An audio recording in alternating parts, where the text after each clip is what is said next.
Bonjour Francis Perrin. Bonjour. Les médias espagnols annoncent la réouverture du gazoduc Maroc-Espagne, une réouverture en sens inverse, c'est-à-dire que le gaz part de la péninsule ibérique pour arriver dans le royaume.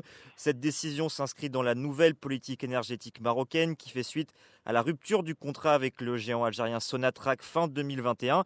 Alors quel est le fonctionnement de ce nouveau partenariat sur le plan logistique? Qui fait quoi justement dans ce nouveau partenariat? Le Maroc achète sur le marché mondial du gaz naturel liquéfié. Ce gaz que l'on met ensuite sur des bateaux que l'on appelle des méthaniers. Ce gaz naturel liquéfié acheté par le Maroc arrive en Espagne. Ce gaz est regazéifié, donc retransformé en gaz naturel.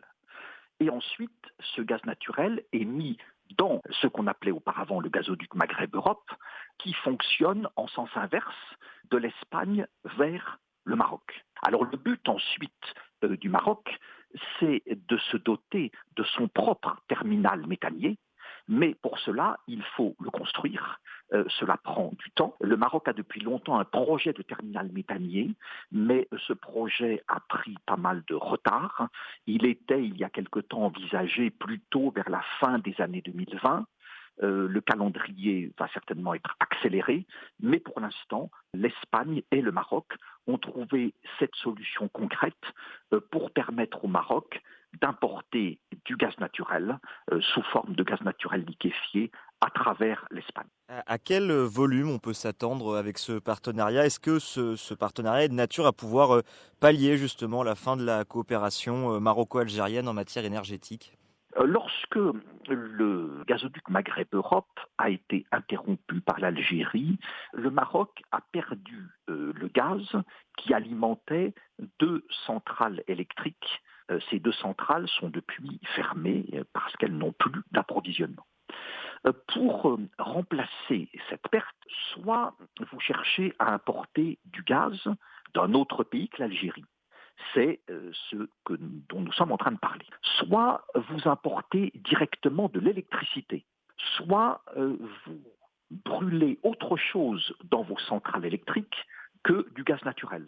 Ou alors, par des efforts d'économie d'énergie, vous consommez moins, ou alors vous développez d'autres sources de production d'électricité. L'idée des responsables marocains, c'est de ne pas, comme nous disons souvent en français, ne pas mettre tous ses œufs dans le même panier, de ne pas compter sur une seule option.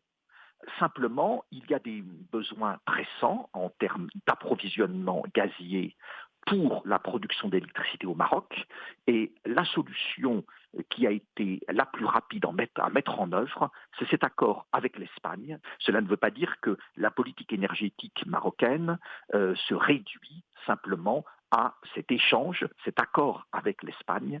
D'autres éléments de cette politique sont en cours de mise en place, mais peuvent demander plus de temps pour des raisons techniques et économiques.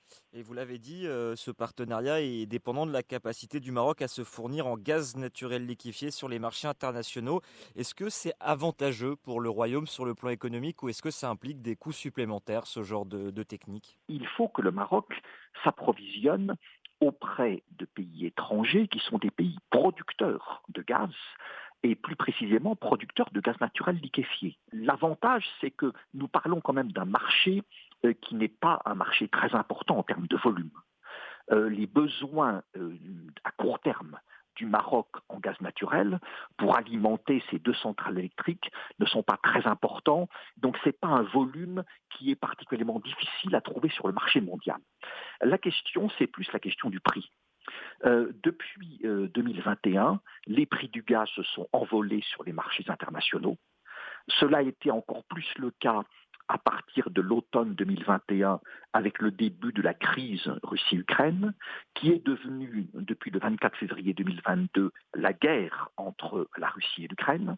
Donc les prix du gaz sont partis dans la stratosphère. Et lorsque l'on achète du gaz en 2022, et pas seulement le Maroc, bien sûr, cela coûte très cher. Mais l'énergie, c'est essentiel, c'est stratégique pour n'importe quel pays, pour n'importe quelle économie. Et les pays, en tout cas ceux qui peuvent, bien sûr, il faut le préciser, les pays qui le peuvent financièrement sont prêts à faire face à un coût nettement plus élevé qu'il y a quelques années pour sécuriser leurs approvisionnements. Donc bien sûr, c'est une option coûteuse parce que par les temps qui courent, les producteurs et exportateurs de gaz, y compris ceux qui exportent du gaz naturel liquéfié, ne vont pas faire de cadeaux, ni au Maroc, ni à n'importe quel client. Ils vont vendre leur gaz au prix du marché, et les prix du marché du gaz en 2022 sont des prix extrêmement élevés. Merci beaucoup Francis Perrin pour tous ces éclaircissements. Merci à vous.